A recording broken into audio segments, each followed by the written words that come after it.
Bom dia na paz do Senhor Jesus. Mais um dia com alegria nós recebemos de Deus e com muito entusiasmo nós estamos aqui para falar da grande e gloriosa palavra de Deus. O texto escolhido nesta manhã é Eclesiastes, capítulo de número 12, versículo de número 13, versículo de número 14. Diz o texto aqui: de tudo que se tem ouvido, teme a Deus, guarda os seus mandamentos, porque este é o dever de todo homem. Porque Deus há de trazer a juízo toda obra e até tudo que está encoberto, que seja bom ou que seja mau. Esse é o texto bíblico. Nosso querido pregador Salomão, ele na graça de Deus e na grande bondade do Senhor, ele consegue então fazer um resumo de toda a jornada, de toda a vida, e trazer para nós algo mastigado, maravilhosamente compreensivo, para que possamos então nos dedicar a fazer esta rica, grande e poderosa bênção, graça vinda de Deus. Diante desse texto bíblico, diante dessa grande oportunidade, eu quero falar um pouquinho sobre o propósito da vida. O propósito da vida. O que não é o propósito e o que é o propósito. O que não é o propósito. Não se trata somente de mim. Salomão está falando, o resumo para todos. Não se trata somente de mim. Não se trata somente de prazeres. Não se trata somente de prazeres, o que a vida pode me proporcionar de prazer, e eu achar que tudo isso é esse o projeto e o propósito da vida que Deus escolheu para mim. Não é só isso. Isso faz parte da jornada, mas não é esse o propósito da vida cristã, da vida em Deus. Não é. Então veja só, propósito da vida também não é as conquistas, só conquista. Muitas pessoas conquistam, sai do inanimado, traz, sai da sombra, das escuras, as escondidas, e aparece, conquistaram grandemente muitas coisas. São conquistadores, são vencedores, parabéns, que Deus o abençoe. Mas não é esse somente o propósito, da vida. A vida, ela é dada por Deus, ela é uma dádiva, ela é uma responsabilidade, e diante dessa dádiva dada por Deus e uma responsabilidade, você e eu passamos a entender que nós viemos a este mundo com projetos, propósitos dados por Deus e não pelo homem. Então veja só, Deus que nos deu a vida, nos escolheu, nos deu a oportunidade e nos deu essa vida.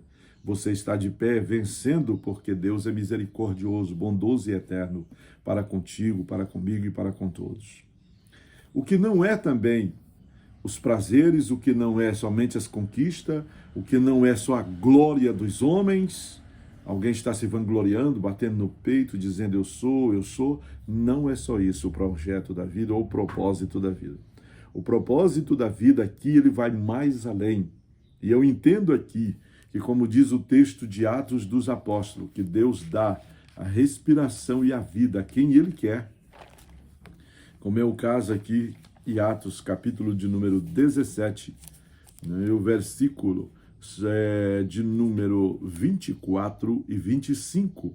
Deus que fez o mundo e tudo que nele há, sendo Senhor do céu e da terra, não habita em templos feitos por mão de homens. Verso 25.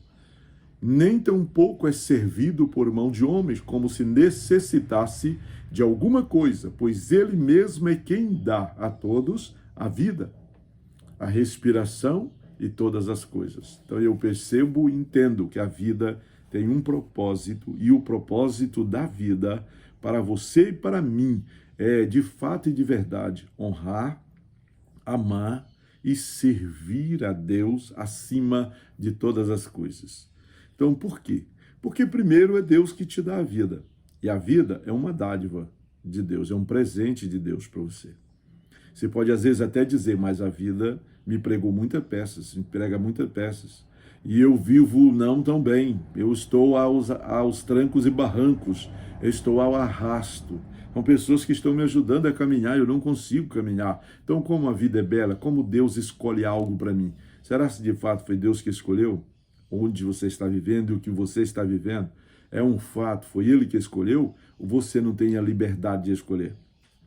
Pense, você recebeu de Deus uma vida como presente. Agora eu quero te lembrar que esse presente também é uma responsabilidade. E além de responsabilidade, é um privilégio.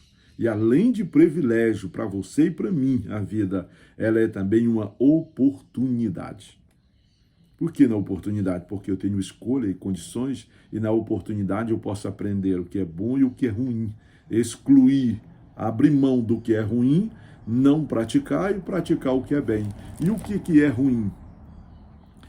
Acreditar que o projeto e propósito da vida só é eu, nada mais. Acreditar que os meus prazeres, as minhas conquistas, é isso que resume-se a vida. A vida, ela perde o sentido em muitos momentos. Por exemplo, quando a pessoa se isola, se esconde e vive em torno de si. Num casulo, ele criou o mundo, fechou a porta, jogou a chave fora e ele não sai para nada. Não gosta de ninguém, não quer se relacionar com ninguém, não quer viver com ninguém, falar com ninguém.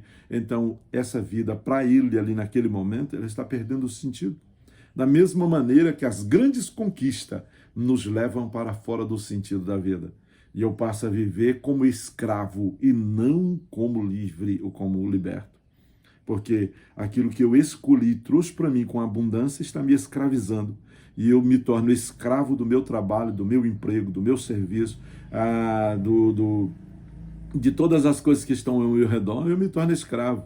Em vez de eu viver a vida, eu estou passando pela vida e, na verdade, eu estou vegetando, como diz alguém. Então veja só, a vida ela não é somente eu, ela tem um projeto, um propósito para os quais Deus criou. E além disso tudo, vivendo e vivendo bem, nós honramos a Deus. Agora entenda isso. O que é viver bem? É quando eu tenho multidões de coisas, é quando eu tenho carro do ano, é quando eu tenho casa, eu tenho todas as coisas? Não, não quer dizer isso. A vida de viver bem é viver 100% num projeto chamado Jesus. É viver num projeto chamado Jesus, salvação, bênção de Deus. É uma vida com abundância, é uma vida acima da média. Porque Jesus me satisfaz. Ele muda os meus hábitos, ele muda a minha situação e eu deixo de viver e de ser quem eu era para ser aquele a quem ele investiu e quer que eu seja. Então a vida, ela perde o sentido em muitos momentos para muitas pessoas que deixam de viver para se escravizar. Não estou aqui dizendo que temos que viver uma vida dissoluta, libertina, sem responsabilidade e sem compromisso. Não. A vida ela tem que ter suas responsabilidades, seus compromissos e tem que entender que existem regras e existem normas e existem estatutos da vida. Nós precisamos entender isso. Precisamos entender que determinadas coisas nós até temos condições de fazer, mas não podemos fazer. Tudo me é lícito, como diz o texto, mas nem tudo convém. Existem coisas que eu não vou fazer. Por exemplo, eu vou distinguir o que é a casa de Deus e o que é a minha casa. Eu vou distinguir o que eu posso e o que eu não posso. E em cima daquilo que eu posso, vou fazer com nobreza, com alegria e com determinação. Servir, honrar e glorificar a Deus. Segundo propósito da vida é amar e servir o meu próximo, meu irmão, honrá-lo. Eu preciso aprender esse princípio da honra. Eu estou honrando. E de fato eu não estou bajulando e nem lisonjeando, mas eu estou honrando a pessoa. Essa pessoa, ela tem nome, ela tem cargo, ela tem essas coisas. Então eu preciso distinguir o que é bajulação, o que é puxação de saco, o que é honrar. Eu preciso honrar. Então eu vou mostrar para os demais o que é uma honra. Honrar é um princípio, e esse princípio é honrado por Deus e glorificado por Deus. Muitas pessoas estão em baixa porque nunca alcançaram e nunca honraram ninguém e nem buscaram esse princípio verdadeiro. Então veja só, o propósito da vida é buscar o favor de Deus, amar e servir a Deus e ao próximo também. São muitos textos bíblicos e eu posso te dizer isso. E posso finalizar aqui dizendo que a vida, além de ser uma dádiva, ela é um privilégio, ela é uma responsabilidade, ela é uma oportunidade, mas ela também é um aprendizado. Eu aprendo todos os dias como viver e viver bem. Estou olhando também para trás, para algumas coisas e entendendo até onde eu fui e quem eu sou e quem eu era. Então, não vou esquecer de determinadas coisas e vou caminhar com o objetivo que eu tenho o norte, que eu tenho Jesus para caminhar, seguir, alcançar os meus verdadeiros objetivos. Que Deus te abençoe nesta manhã, no nome santo do Senhor Jesus, e que esta graça verdadeira, gloriosa esteja na sua vida. Quero orar contigo para que Deus consolide, para que Deus fortaleça e Deus te dê vitória e tu entendas que a vida é um propósito e um propósito de Deus. Querido Deus, no eterno, grande e soberano nome do seu Filho amado, Jesus, eu te peço que o Senhor consolide, que o Senhor fortifique, que o Senhor fortaleça, que o Senhor ministre sobre a vida deste homem e desta mulher, destes amados irmãos, no eterno nome do Senhor Jesus. E que este dia seja um dia ímpar na sua vida, em que eles possam honrá-lo a Deus de todo o seu coração. Pai Santo, assim te peço e também te agradeço no eterno nome do teu Filho amado, Jesus Cristo. Em nome de Jesus, que Deus o abençoe hoje e sempre, meu querido. Que essa oportunidade ela esteja contigo em todos os momentos. Meu abraço e fica com Deus no eterno nome do Senhor Jesus.